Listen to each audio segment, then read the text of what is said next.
Čo bolo taký top zážitok na tohto ročnom Campfeste? Perfektné vzťahy. Bol som tu ako dobrovoľník, perfektná spolupráca v tej službe, kde som bol, takže super ľudia. Ako dokážeme spolu slúžiť Bohu. Proste veriaci ľudia z rôznych cirkví. Ako som hojdal deti, tak som veľmi silným spôsobom vnímal proste Božiu prítomnosť, že on je otec, že on proste... Koncert Roc, ty byli skvělý, jakože to jsem si hrozně užil. Frontman, tak to umí hrozně dobře víst, že bylo vidět, že prostě mu nejde fakt o to, aby já nevím, udělal nějakou show nebo něco, ale prostě že chce jenom zdát chválu Bohu. Chce prostě jenom víc ostatní lidi, aby dělali to samé, co on. Asi chváli a to, že som sa veľa rozprávala s ľuďmi, ktorých som nevidela po celý rok a tiež som s nimi zase bola.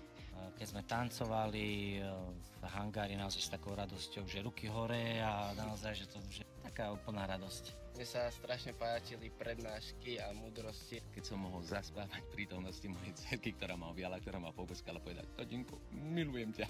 A ja som si to tak užil, že sme tu mohli byť, že sme tu mohli byť ako rodina a že aj moje deti mohli vidieť mladých ľudí, deti mohli sa tu hrať, bola tu úžasná atmosféra a že takýmto spôsobom im môžu zapíšať Božiu lásku. Tak napríklad v modlitebnom stane, keď akože sa snažili nám dať toho Ducha Svätého, tak to bol super zážitok. Asi posledný večer, keď boli chvály, keď už všetko stichlo a bolo tam veľmi cítiť Božiu prítomnosť a iba takú... Ja som za chvíľku cítila, jak v nebi, jak sa píše v zjaveniach, že iba hľadia na trón a iba tam spievajú Pánovi na chválu, tak som sa úplne tak cítila chvíľku. Že tu Boh bol jednoducho povedaný. Viem. Wow, krása. Viem.